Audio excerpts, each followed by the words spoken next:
Warm welcome to AISSMS Institute of Information Technology. I am Mr. Shashikant or Kale, working as assistant professor in Department of Instrumentation Engineering. In this video, we are going to discuss a brief about loop wiring diagrams. Loop wiring diagram is one of the documents for the project engineering and management.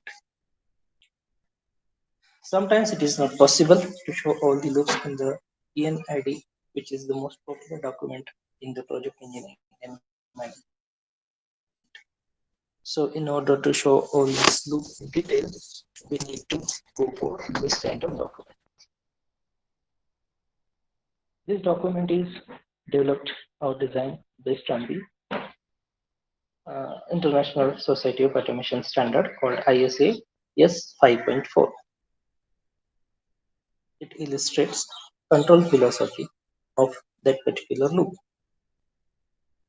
Let's see an example how this sample document is looking like. Say for example, this is a field and this is a control room or control panel. Inside control panel, there would be a controller. You can see this is a control loop of flow control. So here is the control available. Okay. So there might be a different controllers to which we are providing this. It can be a that can be and inside control panel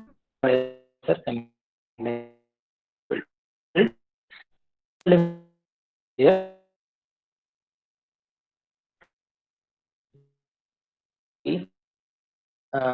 to the is transmitted through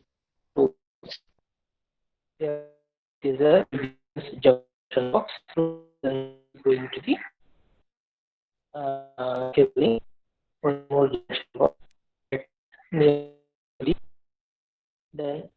this can be given or transmitted a single label. So there is the concept of remote IOs nowadays.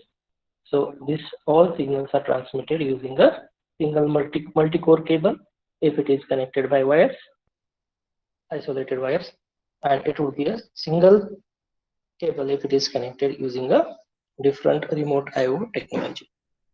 So it is going towards the control room, and then at the control room it is again going to the particular terminal blocks, and this is a row of column of terminal blocks, and afterwards it is given to the controllers, and similarly the signal action taken based on the controller. So control action is transmitted using the this way. So this is it is shown here the final control element for the flow control. It is a control valve, and this control valve being controlled in order to control the flow of this. This is how you can develop a loop wiring diagrams. These loop wiring diagrams are different for the different loops, and there can be a multiple loops in the project. For the reason, various loop wiring detailed diagrams can be prepared. Thank you for attending the session.